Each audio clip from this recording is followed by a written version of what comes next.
that African Americans, black people in America, so-called, don't know their history, that they're cut off from the history of Africa, and even the history of everything that they did and everything that was done to them in America. That's why you have Black History Month, right? So this is something that everyone knows about. Everyone is aware of this issue. But the truth is that so-called white people don't know their history either. Their history in America or their history in Europe. Americans generally don't know history, which is incredibly useful when you consider the fact that history repeats itself. It's incredibly useful to keep the entire population in a state of amnesia, so that the whole country operates like the main character in that film Memento, you know? So you keep doing the same things that you've always done, and you never understand that you're actually doing the things that history has already judged to be crimes. You understand? You can do it as if there's no context, as if there's no history, as if there's no pattern. That's the whole point of approaching current events from an ahistorical perspective. You don't want anyone to see the pattern. You want to be able to do things that have already been condemned by history, but you want to keep doing them anyway, as if you don't know that they're contemptible. You don't know that they are condemned actions. Just like Donald Trump now invoking the Alien Enemies Act in reference to mass deportations and so on. Okay, this is the same act that put tens of thousands of Japanese Americans into internment camps in World War II, and for which the United States government eventually had to provide compensation and eventually had to even apologize for doing it. You see, it is something completely contemptible that you did, but you want to repeat it. So you forget your history. You forget history so you can repeat history without blame. Both so-called white people and so-called black people in America don't know their history. Both have been told lies about the past, about their respective pasts. And the only reason for that is for the purpose of maintaining the continuity of the contemptible reality of how that society operates. Amnesia and fictional histories serve as a preventative measure against change, against reform, against rehabilitation. America chooses to live like it's in the movie Groundhog Day. You know, you pretend that only today exists over and over and over again. And because of this forced amnesia, because of this deliberate suppression of historical awareness, the people in America don't even recognize when they're reliving their own past. They think that they're facing something new. They think that they're responding to some unprecedented crisis every time.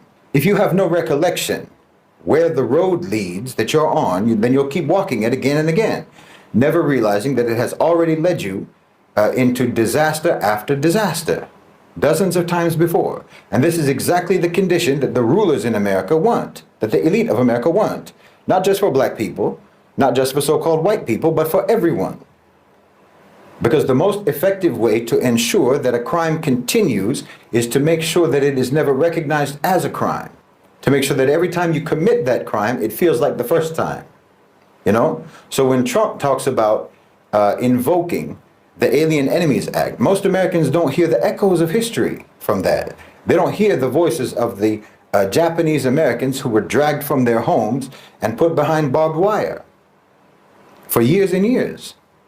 They don't remember that that country had to apologize for doing exactly what they're about to do again. The American mind resets every morning, and that's the perfect condition for those in power. Because if people really understood history, then they would recognize that nothing about the American system is accidental. Every aspect of it, from its racial hierarchies to its economic disparities to its unjust foreign policies, is simply the continuation of an old script, a script that has played out again and again, always leading to oppression, always leading to exploitation, always leading to war, always leading to misery. And this is why in America history isn't taught. Fiction is taught, legends are taught, myths are taught, but not history. Because real history would be dangerous. Real history would break the illusion and potentially break the cycle.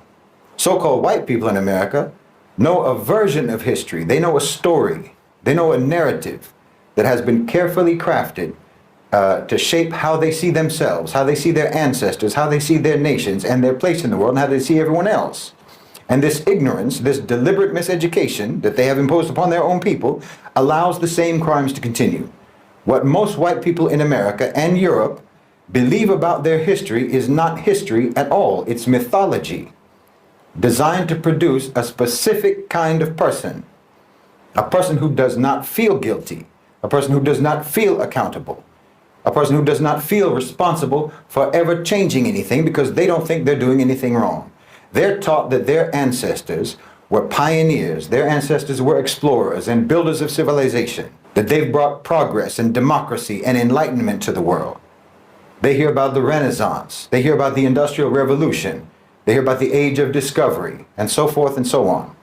And not about enslavement, not about genocide, not about the theft, not about the destruction that their people are responsible for. They're not taught that their prosperity was built on unimaginable suffering. They're not taught that their systems of government, their financial empires, their very sense of national identity are all rooted in exploitation. They don't know about the crimes. They don't know the real legacy of their people. And so they don't change.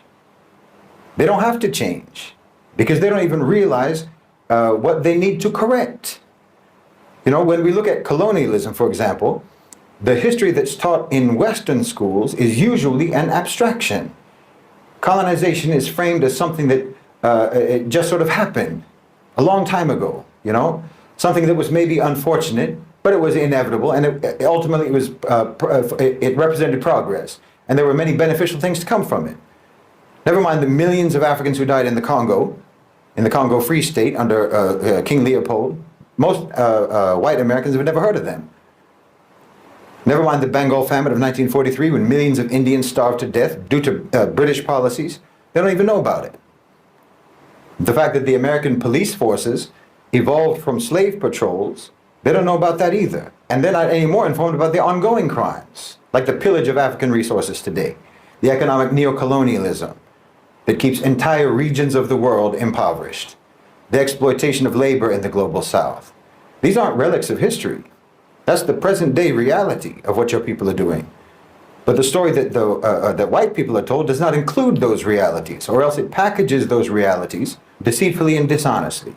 They package them dishonestly and deceitfully in the past just like they do now. The irony is that when they're confronted with the truth, many of these people will react defensively. You know, I didn't do that. That was in the past. Why should I feel guilty?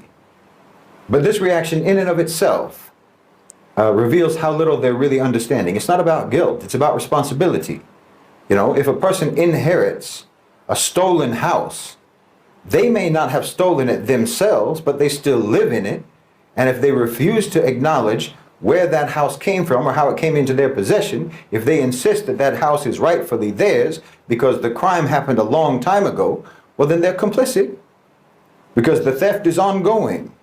The crime never really stopped.